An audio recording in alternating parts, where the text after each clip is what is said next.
nee na li Fatou Abdou Ndiaye nee na li xew transhumance la gannaaw bi ñu leen nuyoo di leen ziar après ngeen déglu kaddu Fatou Abdou Ndiaye yi après ñu jox suñu xalaat ak ci suñu gis-gis ci li nga xamee ne bii na wax na ko du suñuy waxi Fatou Abdou Ndiaye la añu àndandoo déglu ko après ñu analyser ko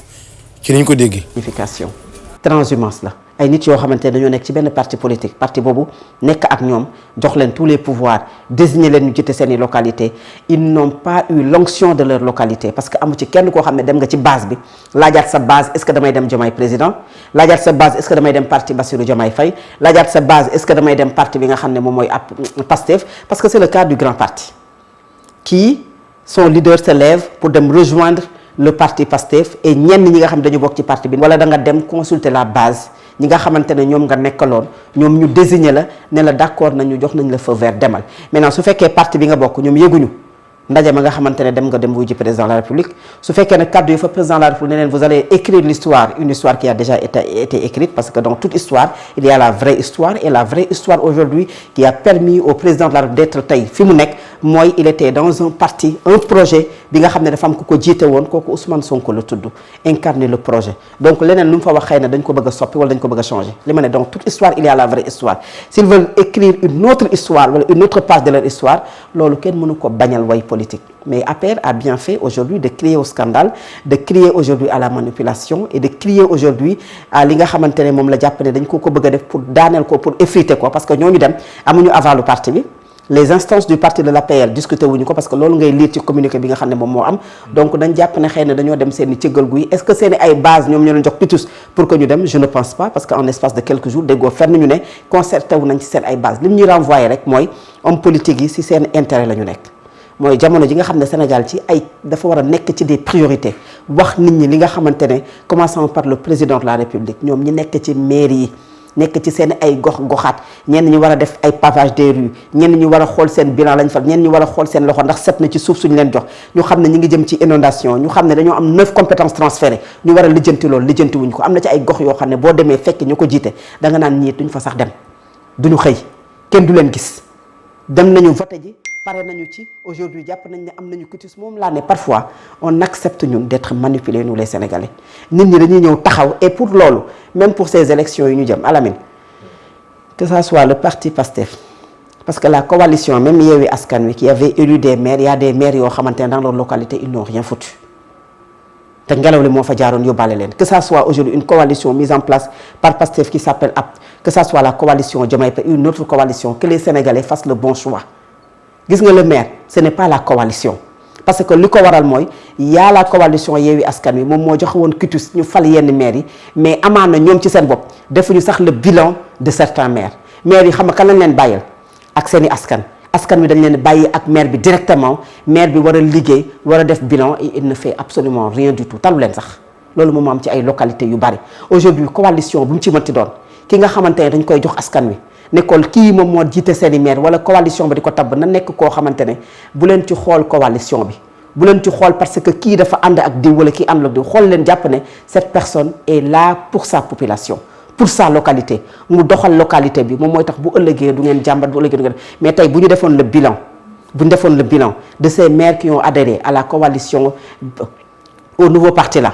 defaat le bilan aux maires yi nga xam ne ñoom ñoo demoon coalition Yewwi Askan Wi di nga seetlu ne ils ont un bilan mitigé parfois même un bilan boo xamante ne nul lu ci bari ci ñoom baaxul ci doxali di nga xam moom la ñu joxe seen ay localité ci wàllu politique parti politique bi ñu fas yéene samp Aladji Mansour Diomaye Faye lor ñu vers l'APR mais vers le PASTEF est-ce que jàpp nga ne tey Diomaye peut réussir ce pari mooy tirer ci PASTEF tirer ci APR pour gën a dooleel parti bi. non xam nga président Diomaye moom fu mu nekk nii tirer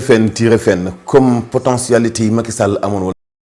ginnaaw bi ngeen xam ne déglu ngeen Fatou Abdou Ndiaye mooy li am transhumance la yaakaar naa ku nekk mën nga koo jàngatee ci façon bi nga xam ne moom nga dégg wax ji ndax li mu wax c'est très important muy ñi nga xam ne ñoo dem ca boobale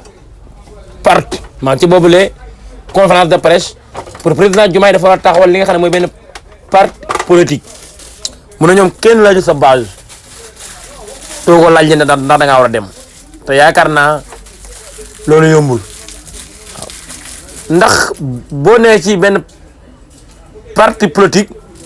nga bëgg na ci beneen parti politique comme Pastef ni ko defee dafay am solo nga xam parti bi d'abord lan mooy intérêt lan lay wootewu nga xoolee yéen valeur ngay woote woo nga dem ca mais bu loolu amul da ngay nax sa bopp rek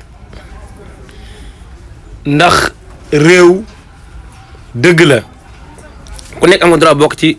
parti politique bu la neex wala coalition bu la neex wala mouvement bu la neex sans dépasser na nga fay demee ak na nga koy defee c'est très important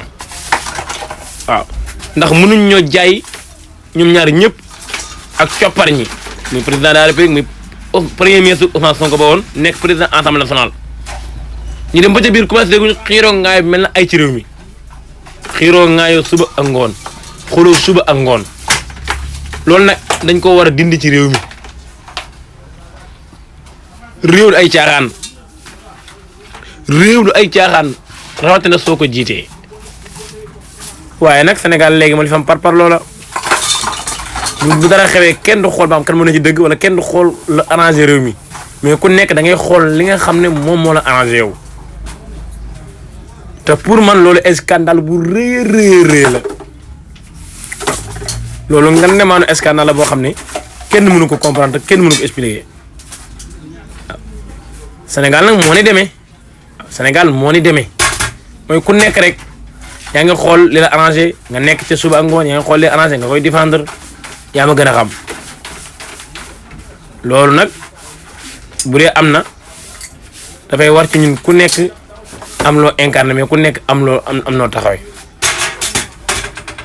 ndax suñu réew yëpp suñu moom réew yëpp tolluñ fii ay jamono ñi ngi développé jël aw weneen yoon tey dama lay jox réew mi mel na Maroc xoolal Maroc seen développement ni muy gaawee ni ñuy yéegi mu leer na yoon Maroc nekk bu ko wàccul feeg 5 ans feeg 10 ans tey Maroc dafay mel na Espagne feeg 15 ans mën naa mel na France loolu la ñuy wax réew muy développé nga xool coole sport liñ ci investir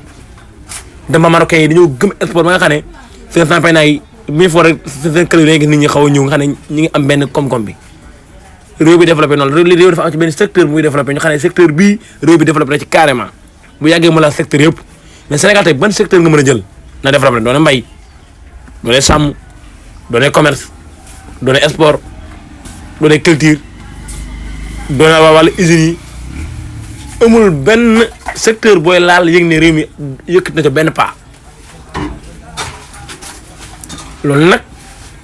fekkee bëgg na réew mi ba il faut ñu am benn affaire boo xam ne dañ ko yëkkati ba ñëpp xam ne Sénégal lii mu ci avancé te ba jot doo grave réew mu nekk dañuy wax fan la gën a avancé mais fan la gën a amee problème mais Sénégal non seulement amagul loolu paaseegul na paaseegul de mën nañ kaa am waaye nan lañ koy amee ak kañ lañ koy am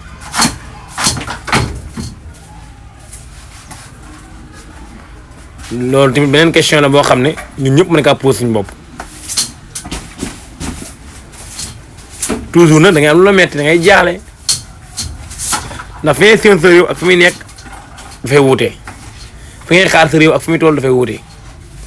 waaw loolu bëggoon naa ko laaj ñuy jiite Sénégal la moo tax toujours rek ci benn rythme bi lay nekk ku yéeg rek fo wax ba dool dem sa yoon boobu tamit jaaxal na